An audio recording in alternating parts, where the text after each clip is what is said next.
And I tell you, I have worked with you and have known you for some time. Yeah. And it's always such a pleasure to, be with you, to know what you're up to, and just to stay in touch. And I think that's what's so great about our industry. But I know also one commonality that we have is our little babies.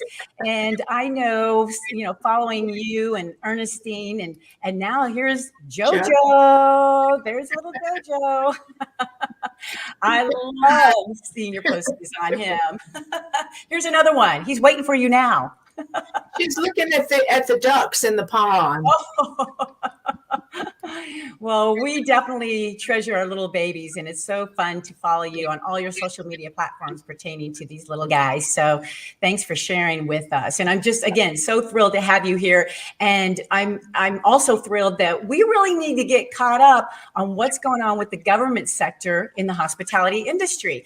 And after 34 years, with special events in the federal government and 10 years with SGMP as the director of education, you certainly have seen some changes in this hospitality profession. How do you describe your experience, your career at this point? Well, I've had a wonderful career. I have just had so many wonderful opportunities, met so many wonderful people, traveled to great places. I wouldn't change it. If they said, well, what would you do differently? I wouldn't change it. And Deborah, we're all planners, whether that's in our job title or not. I mean, you planned this show, you planned your wedding, you planned dinner. So we all plan on some level. Working for the government is planning with a lot of rules and regulations and restrictions. And that's because government meetings, for the most part, are funded by taxpayer dollars. So there's a lot of scrutiny on how the government is spending taxpayer dollars. So there are restrictions on what the government can do in terms of buying food and beverage, having entertainment, things like that. There are some workarounds, some decisions that allow government agencies to do certain things, but by and large, planning is stressful enough without having to follow all the rules and regulations. Yeah, which makes it really tough compared to just a corporate planner or association planner. You've got this extra layer of all these policies, and you really have to know the government ins and outs and the laws that come and go to follow. That makes it a lot tougher, I would imagine. Yeah, it does. Yeah. But if you've been doing it, for 34 years, then you know what the restrictions are. Another thing is ethics. And of course, ethics is prevalent in life. And there's actually an Office of Government Ethics for the federal government. But it talks about relationships between Garland, a planner, and a hotelier, a supplier, and the relationship between the planners and suppliers. And anyone seeking to do business with the federal government is called a prohibited source. And so there are things that drive what I, as a government planner, can and cannot do with a supplier. And the more the suppliers know this, the better it is for everyone. So they won't offer things that put the planners in tricky situations. And it's easy to be tempted by things that are offered. And I teach an ethics class called Doing the Right Thing When No One Is Looking, because it's really easy to follow the rules if there's someone there who's going to report you. But if no one will ever know, are you going to do the right thing? Right. That's a good point that you brought up, because you can't get any clearer that ethics is a very important part of the profession. Right. And if you don't, follow it, it definitely is noticed, because as big as our industry is, it's small. Yeah.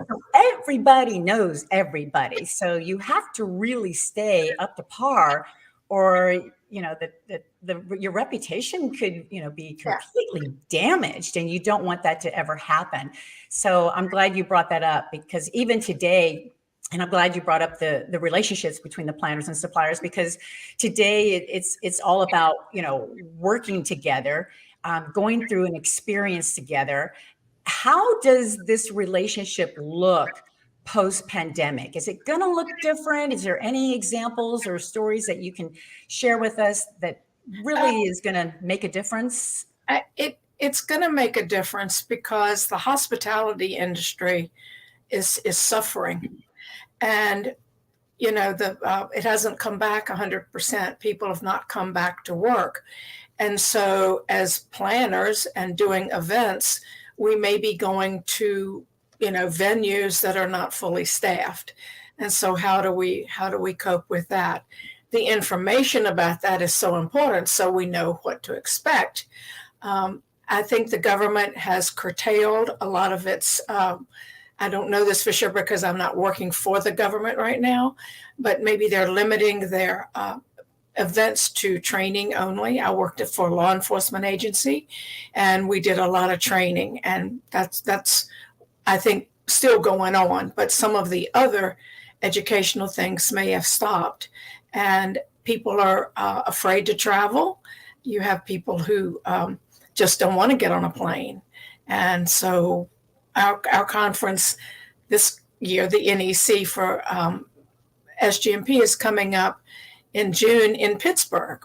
And so for everybody in the DC area, it's drivable, and a lot of people will drive. And so more people will be able to attend because they're not having to make airline reservations. So I think it's going to be a while before the hospitality industry and the government hospitality industry comes back. And I think it's going to look different. So that's an interesting prediction because a lot of people, when this COVID thing hit, again, we've been through this several times. But this one was so big. Everybody's like, oh, it'll, fly through before, we'll be here. But here we are a couple of years later. Yeah. And so what I'm hearing from you is that it's actually going to take a little bit longer. Do you think that the way you described it, it sounds like it has to do with the confidence, not so much the pandemic? Is that what you're seeing as the cause of delaying people wanting to get back to meetings, other than, like you said, getting on a plane is more scarier? So I believe that we are all eager to get back to face, because when I went virtual with the certification class, the reason I had been so adamant about not having it virtual for years was because networking is such an important part of anything. And now my students network virtually, but it's not the same thing as, hey, let's go to lunch together. Hey, tell me about your family, things like that. That doesn't occur in the classroom. And I think that's missing and is going to maybe not come back in the same way that we remember it. There are people who have personal preferences about not traveling. There are organizations that are not having people travel or not having travel events. So I think it's going to come back, but it's going to take some time. Going to take some time. Well, we did get some phenomenal news from the administration. They apparently just signed a 1.5 trillion bill that includes restoring the Brand USA Act, providing about 250 million in relief funding to the destination marketing organizations. I'm hoping that will help. Yeah. At least. I was on a panel of planners with Destinations International, which is over the DMOs. And, it was a real scary time for the DMOs. There was nothing for them to be doing. There was no marketing to be done. There were no people coming in. Right. What are we going to do? And I believe firmly that we're coming back. And I believe a big part of coming back is based on relationships. We would trust people that we have worked with before, that they are giving us good feedback as to what their city looks like, what their venue looks like. And we would be trusting their opinion and booking something there. So Garland, how is it going to look for the government sector budget-wise coming back? Are you finding it's a challenge? Are you finding, when you're saying working together, do you find suppliers working together, like with your NEC conference coming up? Are they providing you with, their flexibility, especially in the budgeting area? Because of course, government has those restrictions. Do they abide by those still? Well, we are made up of a society of government meeting professionals. The society isn't really a government organization. But it's interesting. Last year when we met face-to-face for the first time, we revamped our expo, and the suppliers loved it. We had a meeting hub, and in that big room was registration. It was expo area for the suppliers, and all we had was a table. You could bring your cloth, you could bring your giveaways. You didn't have to pay money to transport some big display and everything. Then we had speakers row where speakers could network, and we had our silent auction in this one big hub. And the suppliers loved it and have encouraged us to just stick with that because that works so well for them. It's less expensive for them. They get more exposure, and it just works so well for us. So we are innovating on ways to attract people. The speakers can meet and greet. If you have a product, if you have a book or video or something you want to sell, that's where you do it. We don't allow that in the classroom, and they just love it. So great. Yeah, we'll continue with that idea. That is great. Yeah, especially when they don't have to tug along their big booth. That is expensive, and they're on a tight budget right now too because of what's been happening. So that's wonderful. And what I love about working with you and hearing this, because your conference is always successful, is that you being a major leader in the industry, you're listening. You're listening to their needs. And that is such a huge, huge, refreshing progress in the leader's side of things, because before it was, this is the way we do it. Yeah. But now I believe just that one example of listening really makes a big, huge difference. So you'll have a big draw. Yeah, I think we will. That's great. That's great. Well, when you were bringing up about the speakers, you work with a ton of them. I did. And yet, how does SGMP attract them to your special events? And what should speakers know about working with the government sector? I'm glad you asked that. And I really would like to do a class about how to get a speaking gig with SGMP. We have 9 core competencies, and only one of them, personal and professional development, leans toward leadership. And we need speakers in all of the competencies: logistics, education and program, protocol, ethics, travel, technology, on and on. But not to offend anyone, the speakers that apply to speak at our events are keynote speakers. They want to be a keynote speaker. And Deborah, you started out as a breakout session speaker, and then we hired you as a keynote speaker. So I promote this as a way to get your foot in the door. But please have something that you can talk about that meets our core competencies. We need to educate our people on those competencies. The opening and closing keynotes are reserved for motivation, get us going. We're so excited that you're here. And at the end, we had a great conference. Thank you all for being here. Send us off with a lot of rah-rah. We also have a luncheon speaker. This year, it's going to be a panel. And each year, we try to do a session on human trafficking, because that is so important in the hospitality industry, what to look for and what to do. And this year, we are delighted to have either the president or a representative from NCMEC, the National Center for Missing and Exploited Children, to speak to us. And so we can, when we're in hotels and in the industry, we can, if we see something suspicious, we'll know to report it or how to react. Well, that is good to hear, because you're right. It seems as though that's kind of a hot topic here today with most of the leaders is, human trafficking is happening. And, if there's an internet, hotel, or freeway, it's happening. There's no doubt about that. So I'm glad to hear that you're going to put a spotlight panel on that, because we need to tackle that. And there's so many different ways to handle that. So that'll be a really interesting one. And referring to the speakers, I know, again, as you mentioned, I've had an opportunity, several opportunities, not only at the conference, but at the chapter level as well.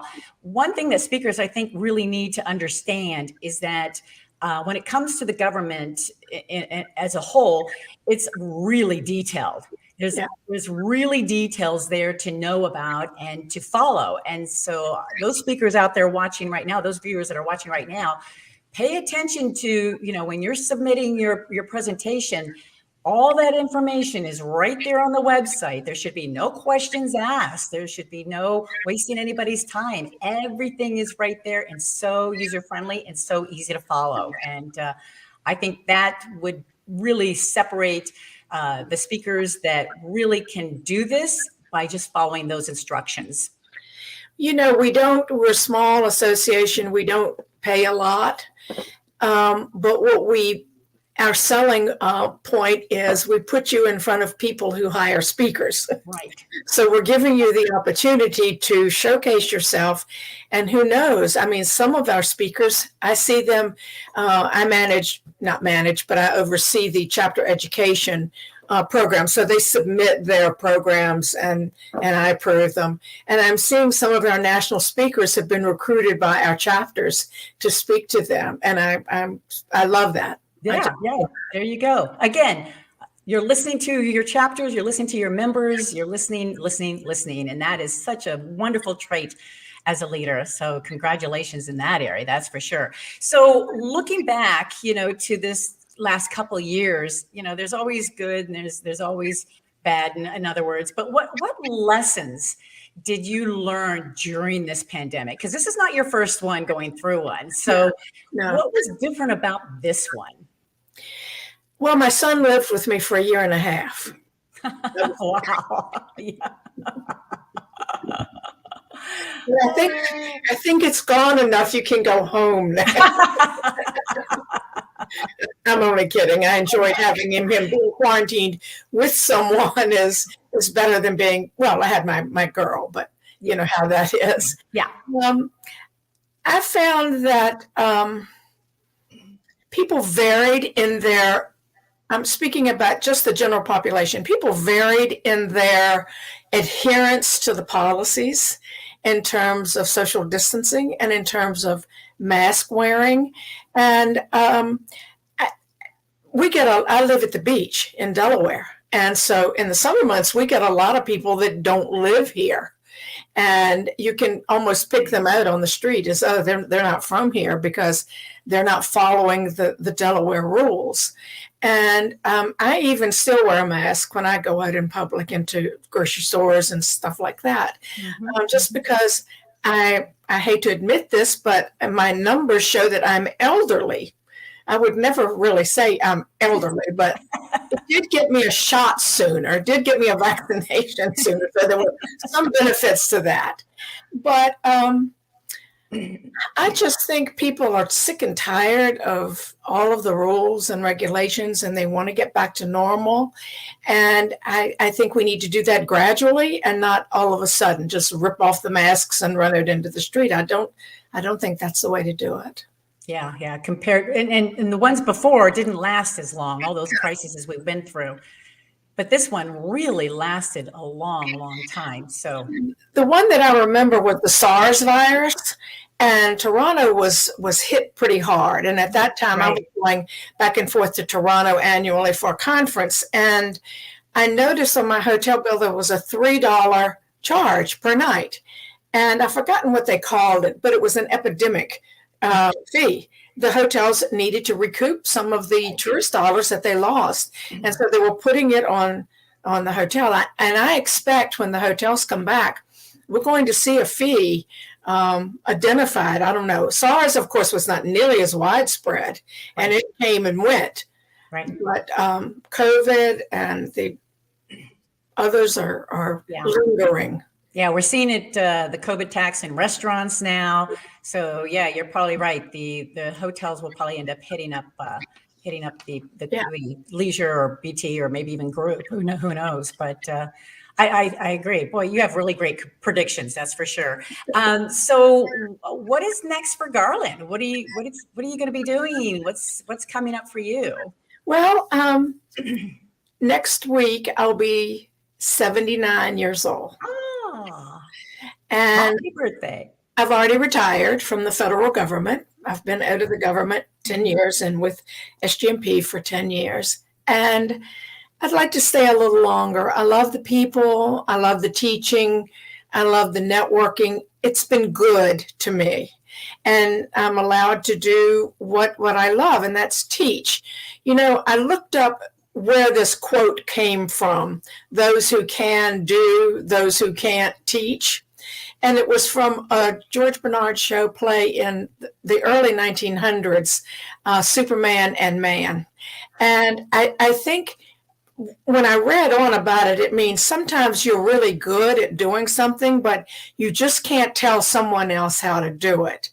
I like to think of myself as being able to do it and also being able to teach it. I've been teaching the certification class for 15 years now. And I think my students enjoy that I have silly stories that I tell. I like to teach by vignette because you remember the story. You may not remember the rule, but therein lies the rule. I said, don't memorize it because, you know, the question's not going to be right out of the book, but understand it so you can recognize it. So. Yeah. Very good point. Wow. Good. Because we don't want you to go far. It is an industry that sticks, and it wouldn't be the same without you. That's for sure. So that'll be great. Absolutely great to have you to continue on your teaching and showing up at all the conferences that we all enjoy and cannot wait to get back to. That's for sure. Well, just to end here today, of course, we're here because of GMID worldwide advocacy for our industry. Can you just give us a little glimpse of what GMID means to you? It means a huge opportunity. Meetings are so big. And as I mentioned earlier, we all plan, we all attend, and it's so big. And I am hoping that GMID 2022 will show some stabilization in the hospitality industry because, it's been a worldwide virus, but each country has different rules. Each city may have different rules. Each state has different rules. So I hope if we can find a stable path to go down and bring back our people, because everyone has missed this terribly. Yeah, definitely. Well, one thing that is stable is you and I are wearing blue today because that's GMID's colors. So you did a great job on that. Look at you. I couldn't find my yellow scarf so that I could support Ukraine with blue. And there you go. Actually, any of you all out there who follow me on Facebook, I've set up a charity for my birthday, and it's to support Ukraine. So I hope Excellent. Well, that's great to know because we want people to contact you. I have put your email and, of course, SGMP's website for people that are not familiar or want to know a little bit more. Is there any way else that people can contact you other than, I guess Facebook would be a great one for you? Facebook, I'm on LinkedIn, and I just want to promote the CGMP, Certification for Government Meeting Professionals. There are a lot of government agencies or third parties that require this certification to work on a contract. And sometimes I've had to hurriedly get together a class and certify 6 people in a company so that they can bid on a particular piece of business. Oh. So I'd like to have people that are already certified that we don't have to do that. But we're offering a class every month. It's virtual. It's half day it's 1.5 hours with a 2-hour break and 1.5 hours because people can't sit in front of a screen for 4 hours. Right. I had to bring in my friend Jim Spellos to help me structure this so that people weren't failing the exam because they couldn't pay attention for so long. Right. Oh, that is a big key. That's been a challenge for virtual for ever since we started this. You're absolutely right. So where can people go to find this, to sign up for it? Our website, www.sgmp.org. Okay. And under the certification tab, everything is right there. Great, great. Good deal. Good deal. Well, this has been such a delight having you here. My goodness, you are a brilliant businesswoman that I've always admired, and a lot of people admire as well. So we definitely look forward to seeing you live very, very soon, right? So thank you so much for sharing your wisdom here with us today on this special edition. Definitely. Thank you. Thank you.